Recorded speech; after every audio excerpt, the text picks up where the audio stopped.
Worldwide, around 50 million people have dementia, and this number is projected to increase as the world's population grows older.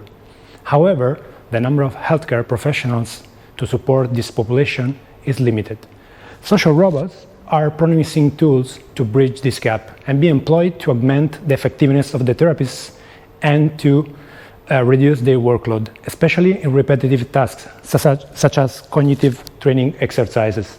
So the research question I've been trying to address during my PhD is, how do we build robots that can replicate therapists' expertise in terms of social interaction and intelligence? Aiming to address this question, we develop Active Learning Agent-Assisted Behavior, CARASER, an interactive framework which enables robots to actively learn in a fully autonomous manner a personalized, patient-specific policy.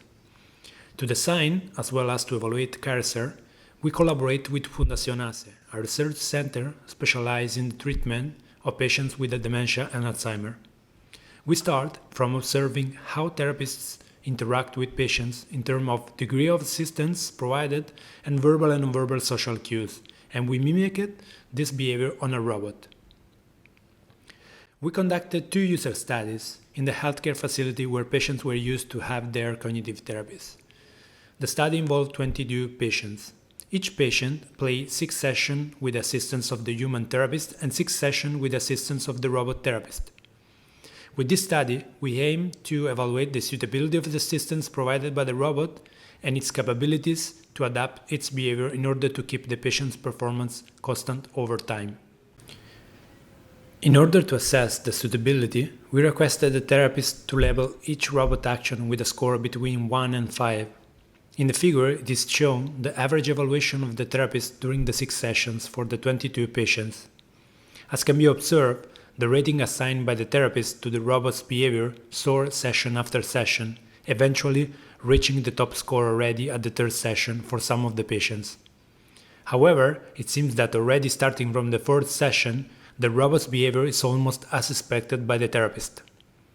Finally, in order to assess whether the robot was capable of keeping the patient's performance constant, we computed for each patient the standard deviation of their performance over the 6 sessions and compare it to the standard deviation of the same patients obtained in the previous user study when they interacted with the human therapist.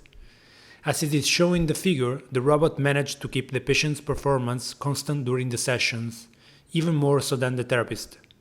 In order to evaluate further how CARASER accomplished the task of tailoring its assistance over the sessions, we compute the correlation between 2 policies to assess to what extent the robot's policy for one patient is unique with respect to all the others. In the plot, low correlation indicates more personalization, and as it can be noted, the therapist struggled to adapt the assistance to a given patient, and he ended up applying the same strategy pattern to different patients. On the contrary, the robot therapist did tailor its assistance to each patient. Indeed, the number of cells in which there is high correlation with other policies are much less compared to those in which the human therapist assisted the patient.